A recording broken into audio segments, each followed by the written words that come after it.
Assalamu alaikum wa rahmatullahi wa barakatuh. Good morning, my great students.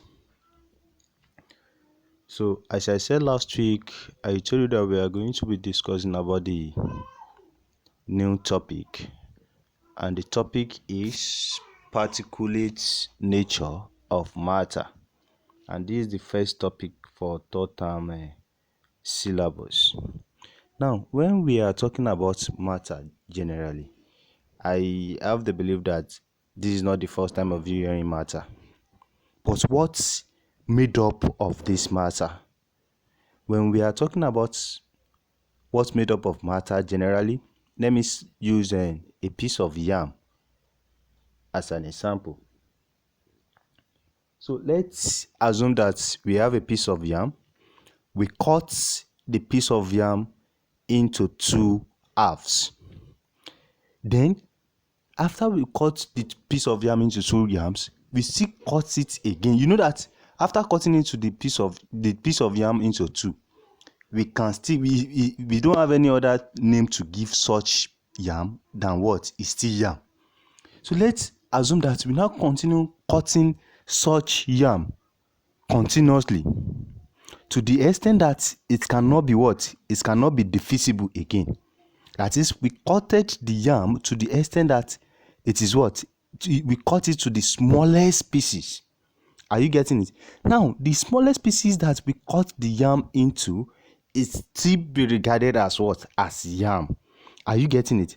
And such smallest indivisible particles of such yam is what is regarded as as atom. Are you getting it? That is, when we are talking about the atom is the smallest indivisible particle of matter. And I have the belief that you know what matter is. That yam that I use as an example is what it can also be regarded as as matter. So any matter, you cut it into pieces to the extent that it cannot be divisible again. Are you getting it? It is regarded as as atom. That means atom and molecules are made up of matter. I repeat, atoms and molecules are made up of matter. Are you getting it now? So that is that, and that is what is regarded as atom, matter, and molecules. Now, let's discuss about some evidence. Let's discuss about some evidence of the particle nature of matter. How we can't just say that matter exists without any proof. Are you getting it? And that is what we are going to be discussing about on this slide.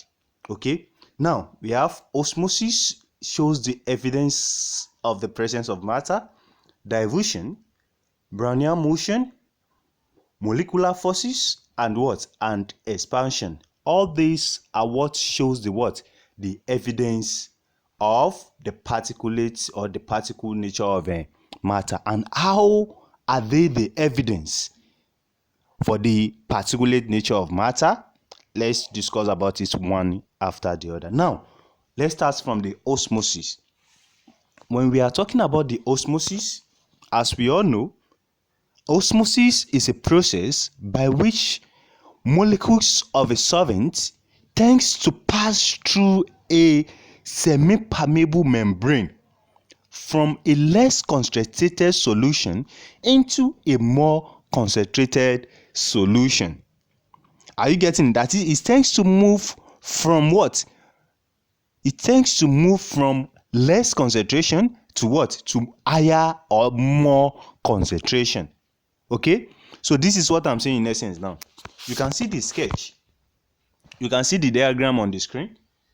We have the lower concentration and we have the higher concentration of of the solvent or the solute molecules. So through the semi-permeable membrane, are you seeing it? Through the semi-permeable membrane. So the osmosis now moving, the osmosis is now the movement of the solvent. I repeat, it's not the movement of the solvent from low to to high concentration. You know that this is low concentration and this is high concentration. So it now moved from this low concentration to the to the high concentration to the through the semi-permeable membrane. Are you getting it? And this is what we call the what? The equilibrium. Are you getting it? And this particular one is also what? Is the same concentration that we have here.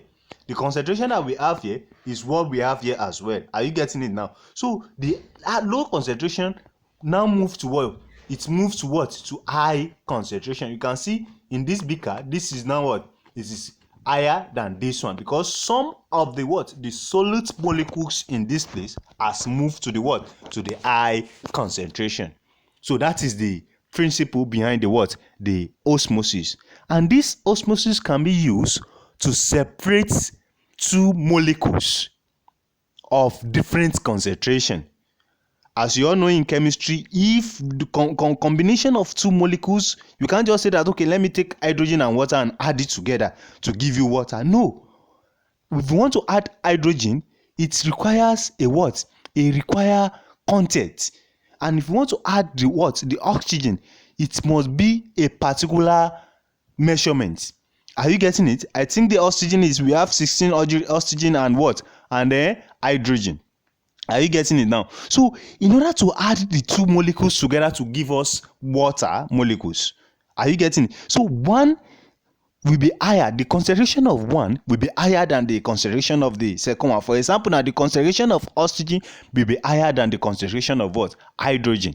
Are you getting it now? Now we want to separate the two molecules. Are you getting it? We want to separate the two molecules. Are you getting it now? So that is when we can now make use of what? The process of osmosis that I just explained now. Are you getting it? So that is the evidence that the matter is what? Exists in nature. Now the second one, which is diffusion. When we are talking about diffusion, it is the tendency of the molecules of a substance to migrate to fill an empty space due to their what? To their random thermal movement. Are you getting into their what? Random thermal movement. And this diffusion can also be explained as the process through which molecules of substances mix together. Molecules of substances mix together due to the kinetic nature of the particle. Are you getting it? It can move together due to the what? The kinetic nature of a particle, and that is what is regarded as a diffusion. Now, you can see, let's make use of the gas as an explanation of this diffusion. You can see this sketch. We have the what? We have the gas is injected into the what? Into the fraction. This is what we call fracture rather. Are you getting it? So the gas is injected into the fracture. Are you getting it now? So you can see that the molecules of the gas is now what? Is now spreading into the what? Into the fracture with time. Are you getting it now? So the movements of such gas will be in what? In random motion. Are you getting it? They will be in what? In random motion. If you can remember in chemistry, I know they've taught you this, the movement of gas molecules. You know that they move rapidly. Are you getting it? They move what? Rapidly. Are you getting it now? So that is for the diffusion. Now, what are the factors that affect the rate of diffusion? When we are talking about the rate of diffusion, we have some certain factors that may affect or that will affect the rate of diffusion. That is when we are talking about the temperature. Okay? You know that the gas molecules, the higher the temperature, the faster the what? The kinetic movement will be. So temperature is one of the factors that affect the what? The rate of diffusion of a substance. We have concentration, we have pressure, we have molecular sizes, and we have what? We have mass. So when we are talking about temperature, the higher the temperature, the faster the what? The movement of the gas will be. And when we are talking about the concentration, okay, the higher the concentration as well, the higher the what? The movement, or the random or rapid movement of the molecules. We have the pressure. For example, now when you are making use of the 3 kg cylinder, you are now putting like 3.5 gas inside such cylinder. You know that you've read the pressure that the pressure that the gases will undergo there will be very, very high. So this also affects the dilution of the substance. We have the molecular sizes, and we have the mass. All these are the factors that affect the rates of dilution of a substance. Okay, now let's talk about the Grammar's law of dilution. When we are talking about the Grammar's law of dilution, it states that the dilution of a gas is inversely proportional to the square root of vapor density or relative molecular mass, provided that the temperature and pressure remains constant. The temperature and pressure remain constant. Okay, I repeat, it states that the dilution of a gas is inversely proportional to the square root of vapor density or relative molecular mass, provided that the temperature and the pressure remains constant. Now, the mathematical expression of this, now we can make use of M as the vapor density, and we can make use of RD as the vapor density. Now, R, are you getting it? So R, are you with me? R is directly proportional to what? Is inversely proportional. When we are talking about inversely proportional, 1 all over square root of what? Square root of vapor density. Okay, let's make use of D. This is what? The vapor density. Now, this is what the law is saying mathematically. But furthermore, we can as well write it as what? R equals to K. R equals to what? K all over square root of what? D. Why this K is the what? Is the constant. Okay. Now, from this we can as well make K the constant subject of formula, that is our R square root of D will now be equals to what? K. Okay, R square root of D will now be equals to K. That is, the R is inversely proportional to what? To the vapor density. Are you getting it? Dilution is inversely proportional to the what? To the vapor density. Are you with me? Now, from this expression, we can now generalize it. That is, when we are talking about more than 2 molecules. We are talking about more than 2 molecules. So this can now be generalized as what? R1 square root of D1 will now be equals to R2 and what? Square root of D2. Are you with me? So we can call this one equation 1. Okay. Now, if we make use of M instead of the D, so the M will still be like this, which is what? R1 square root of D1 equals to what? R2 square root of what? D2. So we can call this one equation 2. That is, we just replace the, okay, sorry, these two instead of D will now be what? Will now be M. That is R1 square root of M1 equals to R2 square root of M2. So call this one equation 2. Okay, so this is the mathematical expression for the Grammar's law. And when we are talking about R, for example, now we are asked to find R. Our R will now be equals to what? Will now be equals to volume all over time. Why the volume will be in what? In meter square. Meter square. Okay, and the T will now be what? Seconds. Do you get it now? So we can call this one equation 3. Are you with me? So that is the mathematical expression for the Grammar's law. Okay, now let's move to the third one, which is what? Brownian motion. So when we are talking about the Brownian motion, it is the constant, rapid, and irregular movements of tiny particle. I repeat, the constant, rapid, and irregular movements of what? Of tiny particles. Are you getting? And these tiny particles cannot be seen with a naked eyes. It cannot even be seen by a powerful microscope. Are you getting it? That is why we call this what? Tiny particles. Are you with me? Now, what are the inference of importance of this Brownian motion? What are the inference of importance? One, we have molecules are not in fixed position but move in continuous movement. That is, they move in random motion. Are you getting it? The molecules are not in fixed position, okay, but they move in continual movement. Another thing is what? It explains that matter actually exists, as I said earlier. All these are the evidence that the matter exists, okay?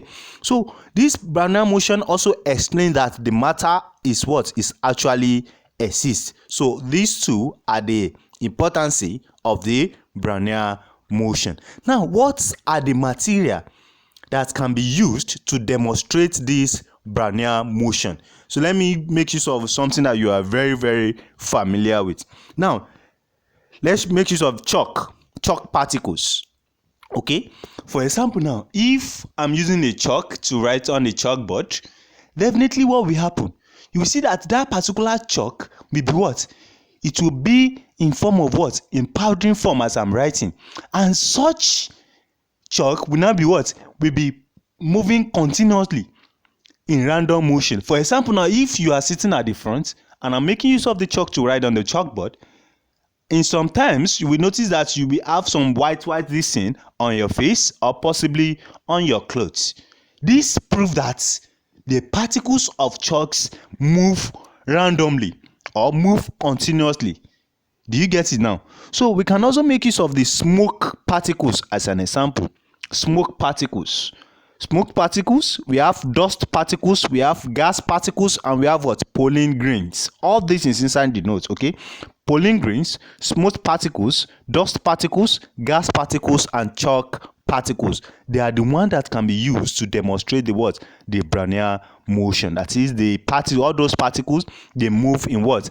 In random movements, the continuous random movement. So that is that about the Brownian motion. Now the next one, which is the what? The molecular forces. Okay, the next one is what? The molecular forces. Now this is the sketch for the Brownian motion. You can see that all these, they are moving in what? In different direction.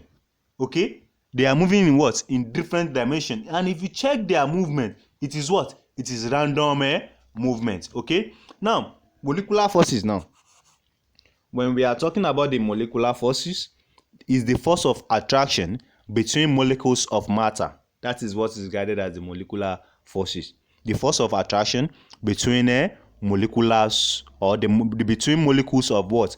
Of matter. And we have two types of the forces. We have the adhesive force and we have the coercive force. So when we are talking about the adhesive force is the force of attraction between molecules of different substances, which is matter. That is the force of attraction between molecules of different substances, that is matter.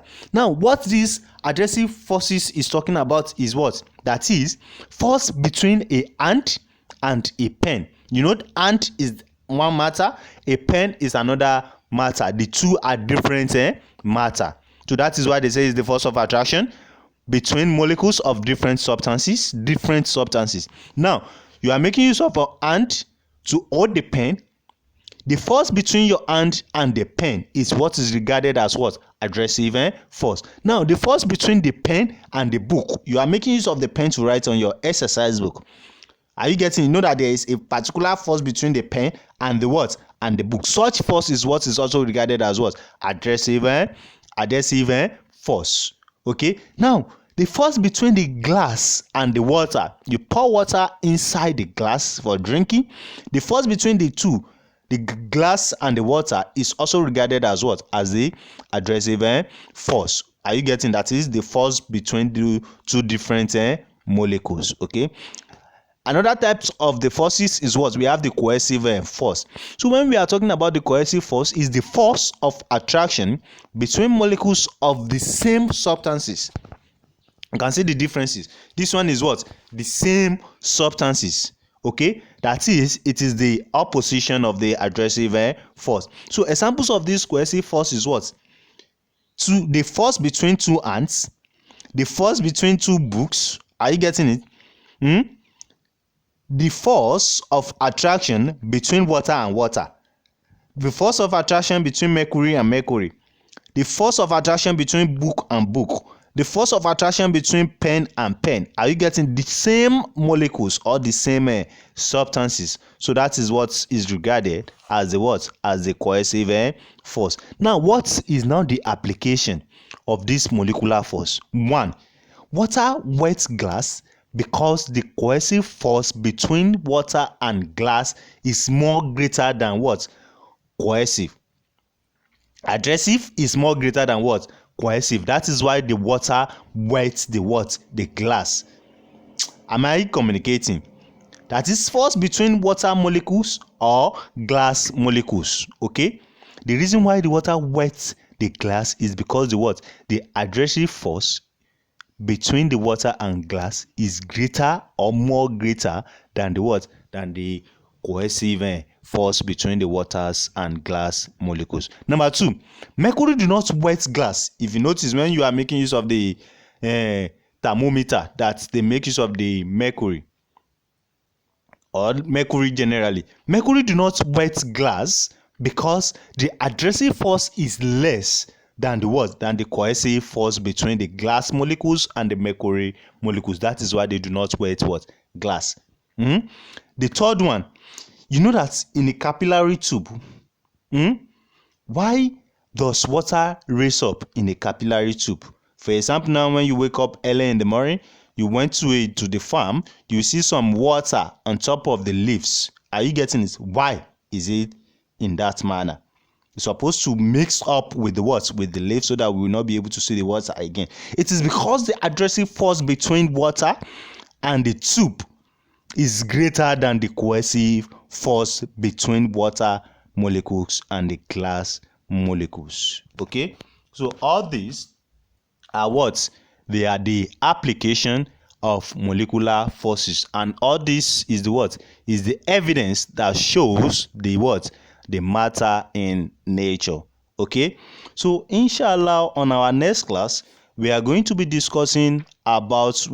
talking about some calculations on Grammar's law, and I have the belief that you can state the Grammar's law now. Okay, and the Grammar's law states what? I have the belief that you can do it. Okay, so please listen to this lecture attentively. Next class, as I said, will be the calculation on the Grammar's law. Okay, and I will send a note to you. Please, these notes, I want you to write it inside your school notes. Just do the demarcation the way you used to do. That is the beginning of third term, and you will start writing the note. I will send the note in form of Word. Are you getting? I will send the notes for you. That is one. Then inside the notes, I wrote an assignment there. This assignment, you should also write it inside your note, your school note, not new note, your school notes that you are using for physics. Are you getting it? You will write the assignment inside. Okay, and you will also submit as usual the way we did for the last assignment. You will take the picture and send into my private number, and inshallah I'll mark it and send your score to you. I have the belief that you've all seen your score for the first assignment. So thank you so much for listening.